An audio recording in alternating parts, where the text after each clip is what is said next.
quand on vit dans cette communauté qui est sur une toute petite île qui fait 40 hectares, le monastère et l'île se confondent. C'est-à-dire, je ne peux pas me dire, il y a un monastère sur l'île. Pour moi, c'est toute l'île qui est le monastère.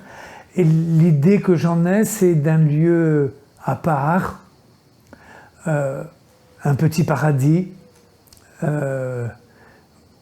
où il fait bon se promener à la brise du soir pour écouter la voix de Dieu. L'île Saint-Honorat est une petite île, puisqu'elle fait à peu près 42 hectares. Donc, ça fait à peu près un peu plus de 3,5 km de circonférence, en gros. Donc, ça, je dirais, ça fait un peu... ça interroge de vivre sur un petit espace comme ça, toute une vie de communauté. Voilà, mais ce qu'il y a, c'est... Elle est située quand même dans un lieu assez magique, parce que alors déjà c'est la Méditerranée, donc le climat est quand même très favorable. Dans la tradition monastique lérinienne, alors propre à l'Érins, on voit dans les premiers écrits du 5e siècle, c'est le moment de la fondation de la vie monastique sur l'île, l'île est décrite justement comme un peu l'image du paradis, c'est-à-dire qu'à la fois il y a ce côté très préservé par rapport à la côte, et en même temps, c'est une île où il y a beaucoup de végétation, il y a des fleurs, le climat est assez doux dans l'ensemble. En même temps, le fait qu'il y ait des cultures, qu'il y ait de la vigne et tout ça, donc ça ressemble, ça fait un petit Éden, quoi, un petit paradis. Beaucoup de gens, quand ils arrivent ici, et je l'ai entendu vraiment de mes oreilles à plusieurs reprises, des gens, mais c'est comme un petit paradis. Et ce petit paradis, bien sûr, nous sommes conscients, quand nous vivons à l'intérieur, que ce n'est pas encore le paradis. Il faut encore faire quelques efforts pour que la communion fraternelle soit parfaite, que notre conduite s'adapte vraiment à celle des citoyens du ciel.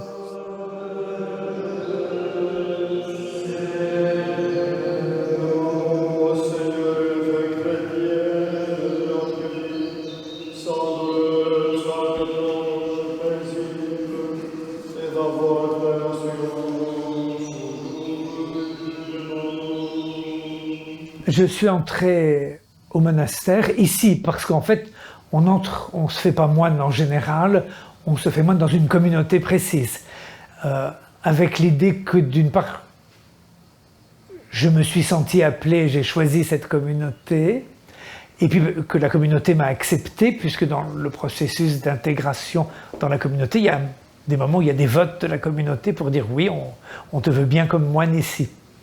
Donc en 1982. Donc ça fait un petit moment, 40 ans. J'ai fait des études de médecine que j'ai menées jusqu'au bout. Donc étant dans le Val-de-Marne à Créteil, j'ai fait quasiment l'ouverture de la faculté de médecine de Créteil.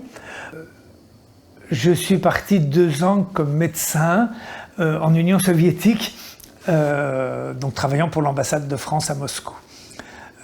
Aussi parce que je parle russe quand on est né à Villejuif, qu'on a appris à nager dans la piscine Yuri Gagarin, à courir au stade Karl Marx, etc. On apprend le russe. Et en fait, donc j'ai passé 2 années entre 79 et 81 à Moscou. Donc c'est le commencement de la fin du communisme.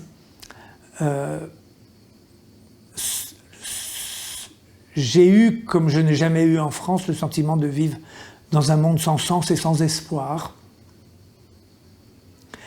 Et je dirais que c'est ça, pas pendant, mais après, lorsque je suis rentré, qui m'a fait me questionner sur la question d'une vocation.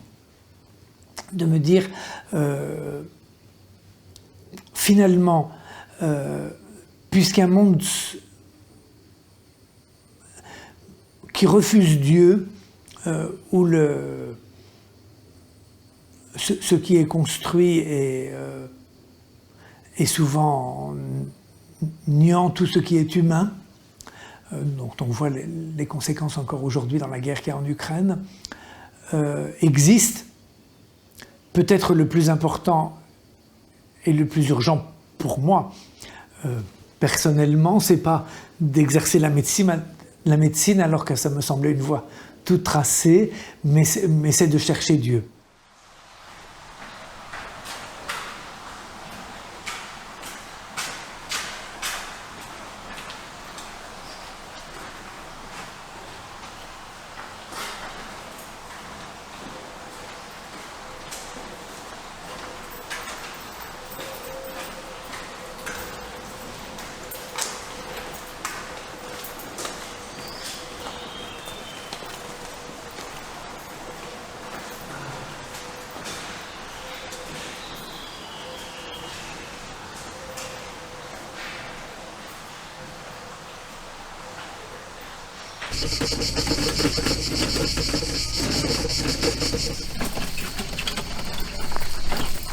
Voilà, c'est ça.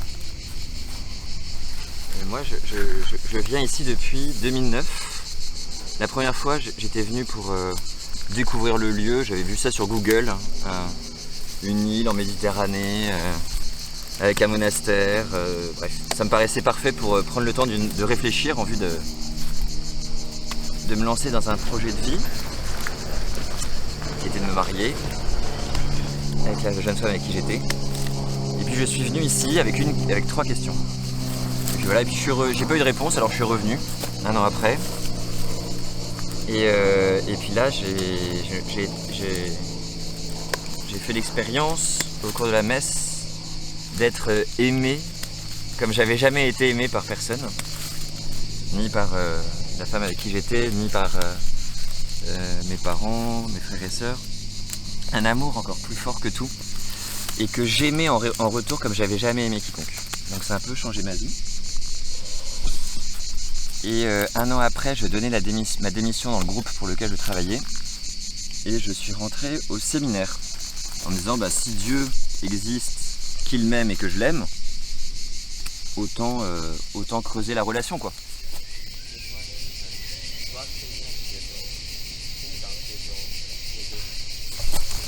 Il ne faut pas que ce soit un one shot comme ça. Et c'est pas indiscret ou quoi, dans quoi vous travaillez? Je travaillais dans le commerce de luxe. Je travaillais pour le groupe Printemps, dans les grands magasins. En tant que manager, j'ai d'abord été manager manager d'une équipe à Nancy, puis à Rennes, puis à Lyon, puis au Printemps Haussmann à Paris. Où là, je m'occupais de tous les services et clients de luxe. Donc c'était très intéressant.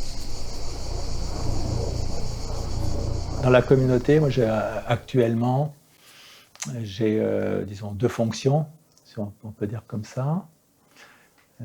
Donc, d'une part, frère hôtelier, c'est-à-dire c'est toute la gestion en gros, de l'accueil des personnes qui viennent se poser au monastère pendant quelques jours pour prier avec les frères, pour se poser, se retrouver eux-mêmes, etc.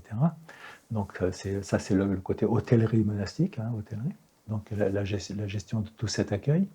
Et de l'autre côté, je suis prieur. Donc je seconde l'abbé aussi pour la bonne marche du monastère et pour être aussi au service de la communauté, des besoins de la communauté, des frères.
Dieu de bonté, tu nous as rassasiés de tes liens.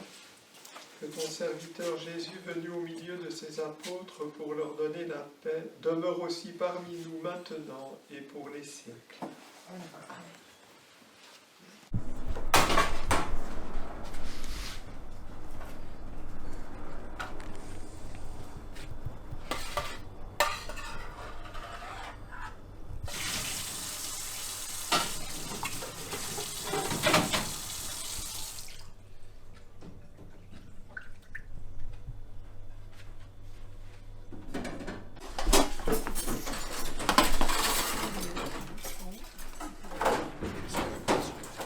Je m'appelle Bruno, je suis de Lille et j'ai souvent l'habitude à Lille d'aller au monastère du Mont des Cats et donc je suis des cisterciens également. On y trouve une paix que le monde extérieur ne nous peut pas donner. Là je dois repartir, là j'ai passé 10 jours ici à Lérins, j'ai un peu le cœur serré parce qu'on retourne dans le monde qui nous dévore un peu. C'est un peu ce qu'on trouve ici. Je suis particulièrement à Lérins d'ailleurs, parce que Lérins est chargé des ermites qui sont là depuis le 5e siècle. Et on est dévoré par le monde extérieur. Et donc, en tant que chrétien, si vous voulez, on doit toujours être avec le Christ, mais le monde extérieur nous dévore. Et donc, quand on vient dans des endroits comme ici, on trouve un havre de paix. Et ici, c'est facile.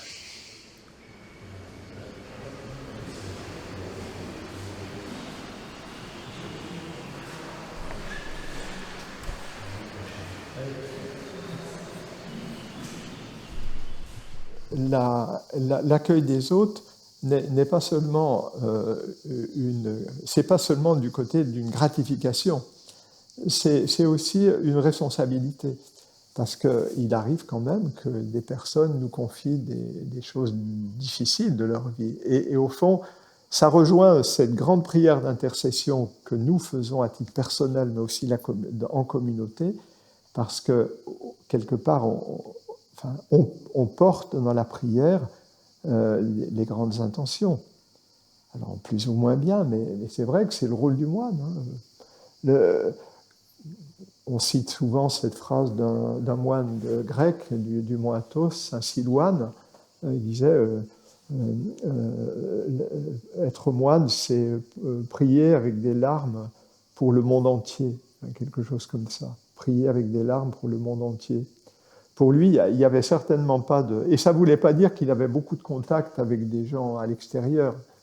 Mais il disait, l'Esprit Saint, dans la prière, nous fait comprendre, nous fait connaître les souffrances du monde.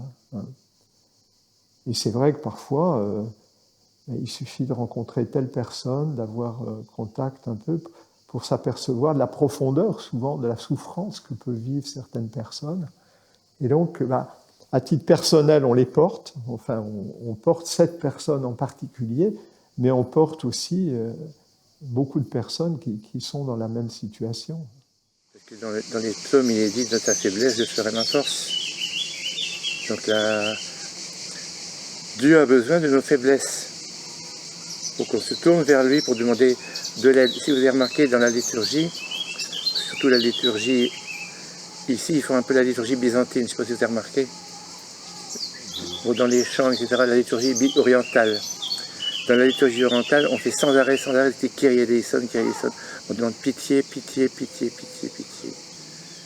Parce que sinon, on est foutus.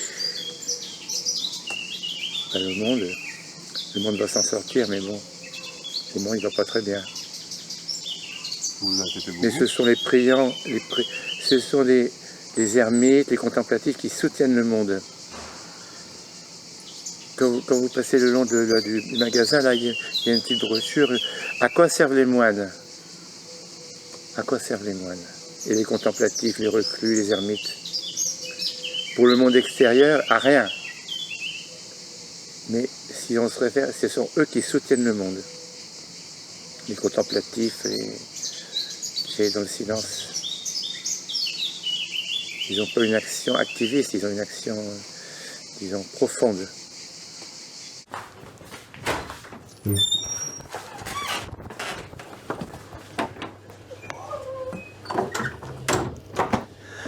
Donc dans un monastère, les livres, c'est important.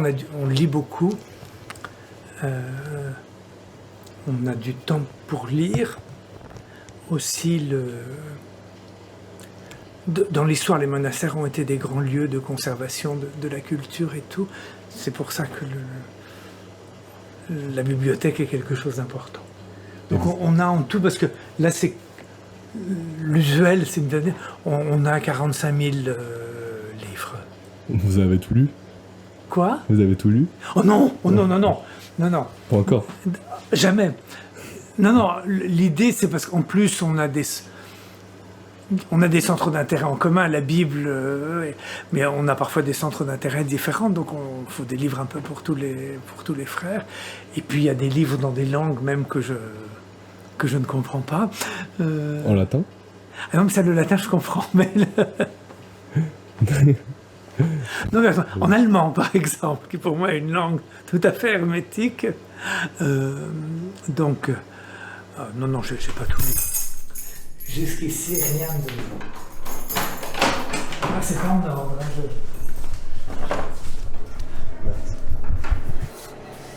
Donc ça, je parle de ça, donc ça, c'est mon bureau.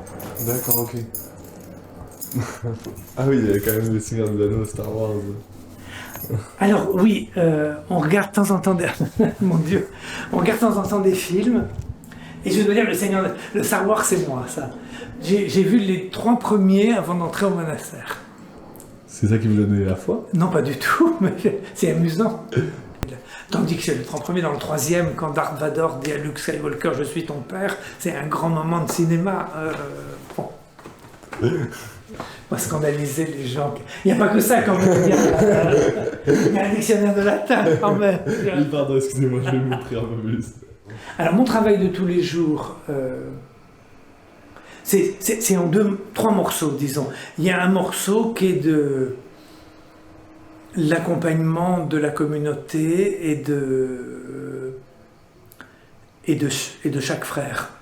Donc, et de dire, de veiller à ce que tout se passe bien, que chacun soit bien,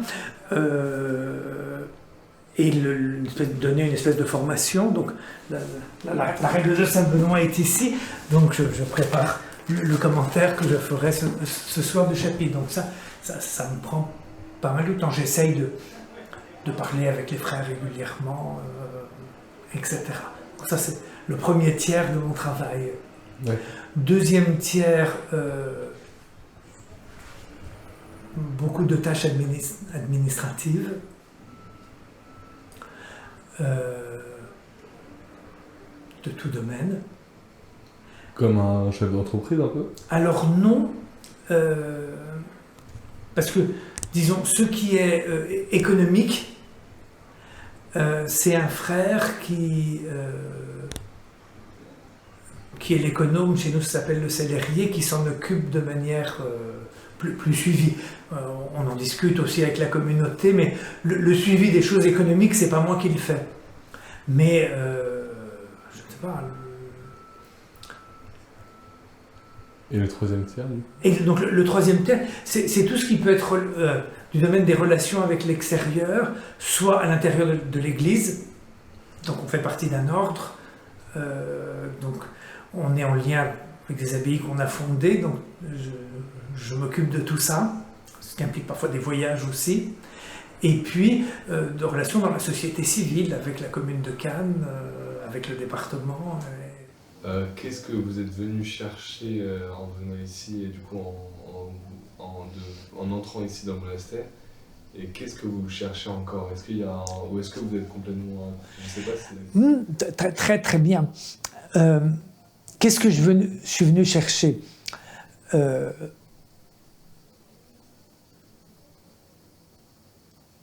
Si je relis mon expérience à l'époque, je dirais premièrement la paix, que je n'avais plus pour ce que j'avais vécu les 2-3 années précédentes.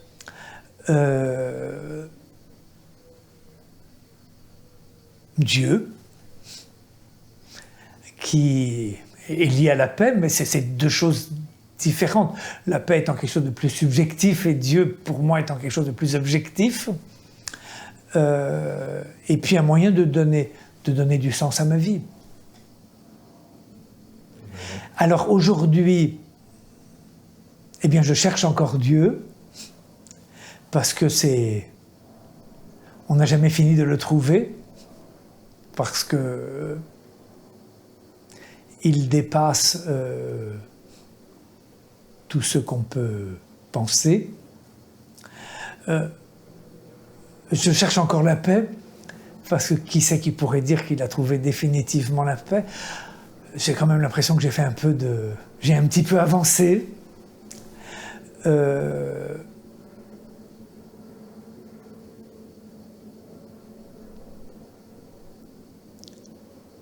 Et peut-être ce que j'ai le plus trouvé, c'est que ma vie a du sens. Dans c'est difficile à expliquer, mais dans un sentiment de communion avec tous les êtres humains, avec la nature, avec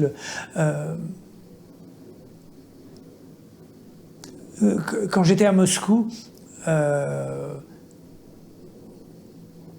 entre guillemets, j'avais vraiment le sentiment d'un monde infernal, enfin, qui abîmait les gens, et on se dit, qu'est-ce que je pourrais faire? J'ai pas une âme de révolutionnaire dans l'âme, un petit peu, mais pas beaucoup, et puis ça marche pas. Et finalement, me faire moine était la réponse pour moi. Après, chacun trouve sa réponse. Moi, l'idée d'être moine, en fait, je n'avais pas d'idée préconçue. Alors, je ne peux pas dire que ça m'est tombé dessus comme ça. Au départ, c'est vraiment le fruit d'une quête, en fait. Une quête, voilà, que ce soit à travers l'adolescence ou la jeunesse, j'ai vraiment une quête de sens. Finalement, à quoi sert la vie? Est-ce que la vie je dirais, se réduit juste à travailler, voilà, à s'installer dans la société, à vivre, voilà, ce côté-là, voilà, qui est légitime, qui a aussi ses beaux côtés, mais voilà, moi je ressentais vraiment un désir profond aussi, je dirais, de découvrir aussi, je dirais, cette finalité de la vie humaine qui est un peu plus transcendante. Voilà, et je dirais, c'est à travers ce chemin de foi aussi, la découverte finalement un peu profonde de Dieu, du message du Christ, de l'Évangile, voilà, d'ouvrir aussi cette vie humaine à une dimension plus spirituelle. Et du coup, ça m'a rendu tellement heureux de découvrir ça profondément. J'ai dit, tiens, oui, là, je sens que je peux jouer ma vie là-dessus, parce que ça a du sens, et ça vraiment, c'est là, je sens qu'il y a une voie de bonheur profonde qui est réelle, une source de bonheur qui est réelle, et dans laquelle aussi je peux moi aussi m'engager.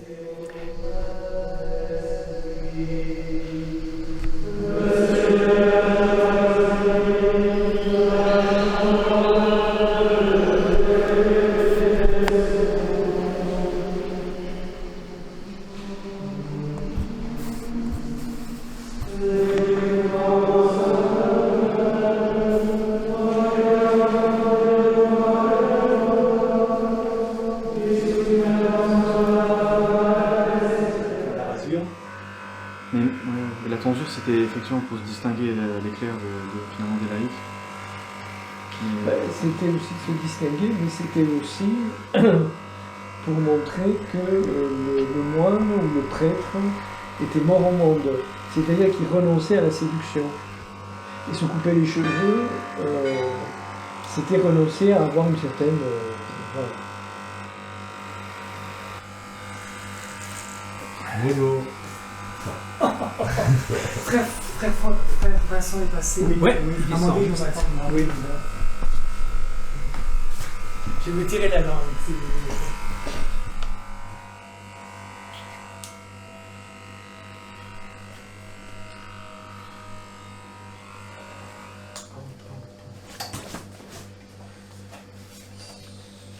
Allez, un coup de brossette.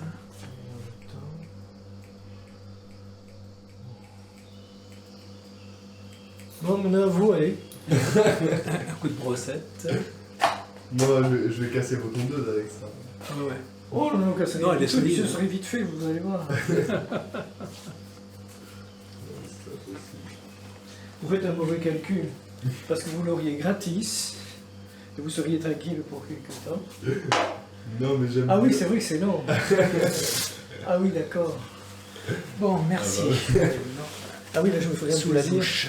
de transformer ça en la même chose que ça. Non, ça ira. Et comme ça, vous épateriez les vôtres. Comment? Ce serait à la fois gratis, et vous épateriez tout le monde à arrivant je sais pas où. Non, ça ira, je vous remercie, c'est gentil.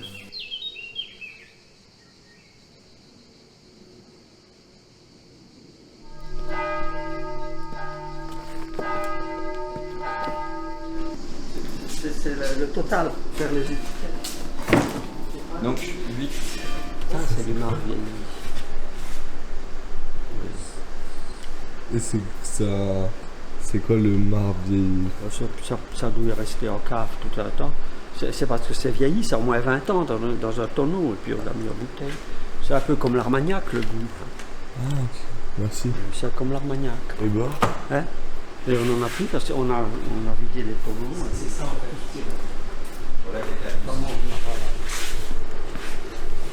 Ok. Donc c'est ce qu'on appelle du hors d'âge, c'est que c'est à plusieurs dizaines d'années.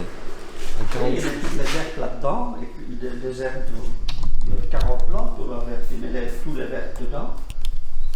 Et puis et ça cuit, ça boue. Puis alors il y a un truc qui va passer de l'autre côté.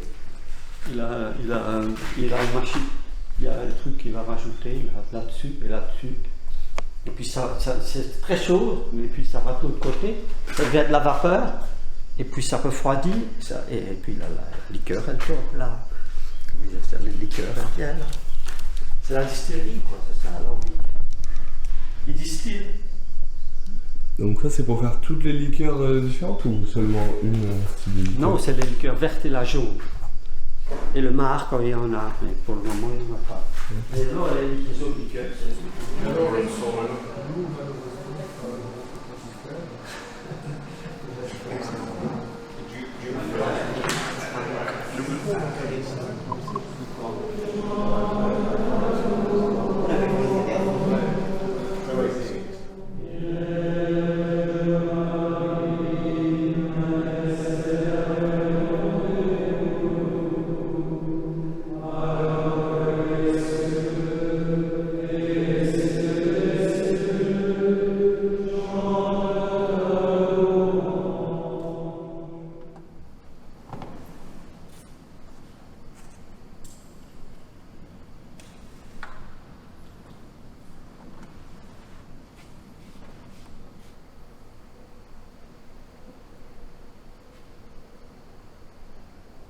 L'ennui du moine, c'est un très joli nom, ça s'appelle l'acédie.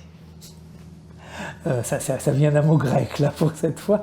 Donc, l'acédie, c'est, voilà, on est dans sa cellule et on attend désespéré que le temps passe et on ne voit pas le temps passer. Je pense, oui, ça arrive, comme pour tout le monde. Ça fait, je pense, l'ennui, ça fait partie d'une expérience commune de la vie. Simplement, dans la vie monastique, on doit apprendre normalement à le gérer. Voilà, on a l'impression d'avoir trouvé la vérité, on s'engage, on a trouvé le truc, c'est bon. Et puis la vie nous rattrape et commence à arriver des sentiments. Ben oui, tiens, mais pourquoi tu es là au fond? Tu n'aurais pas quelque chose de mieux à faire dans le monde, à l'extérieur. Il y a plein d'engagements aussi à l'extérieur qui seraient utiles, etc. Est-ce que tu as bien choisi? Ou alors la solitude, ouais, et même la solitude affective, parce que c'est quand même un choix de dire, oh ben tiens, là, je choisis le célibat, quoi. Je choisis de ne pas fonder de famille. Donc de temps en temps, quand même, c'est quand même inscrit dans la nature. Donc ça demande à aller creuser son chemin, son choix, sa vocation. Je dis, voilà, est-ce que c'est... quel est cet amour finalement préférentiel qui t'appelle là-dedans?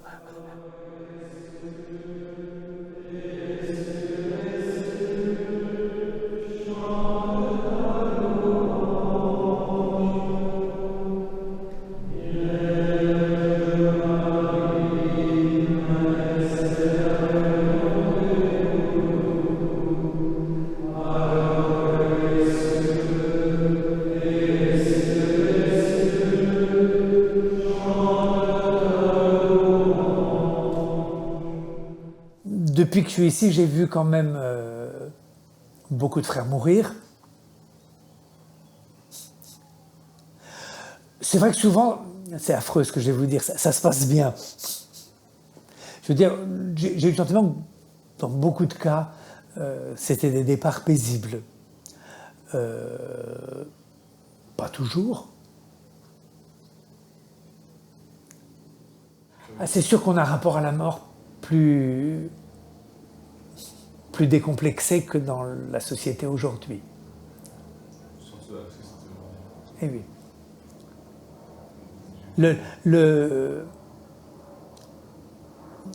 Donc nous, c'est très important, si possible. Donc quand un frère meurt, les frères sont là. On ne meurt pas seul. Et puis de toute manière, quand un frère est mort, tous les frères viennent le voir et viennent prier devant lui, etc. Et on est enterré sans cercueil. Donc le rapport au corps mort est très présent. Mais c'est sûr que la méditation de la mort, alors évidemment, il ne s'agit pas de se représenter les choses de manière trop dramatique avec le crâne posé sur la table de chevet et devant lequel on se recueille. Mais l'idée, c'est quand même, c'est ce que même Saint Benoît le dit, hein, avoir quotidiennement la pensée de la mort sous les yeux. Abere mortem quotidie suspectam. Ce que traduisait avec humour un bénédictin, le père Don Jean Leclerc. Alors, avec humour, il traduisait le texte latin, il disait tenir la mort pour suspecte en tout temps.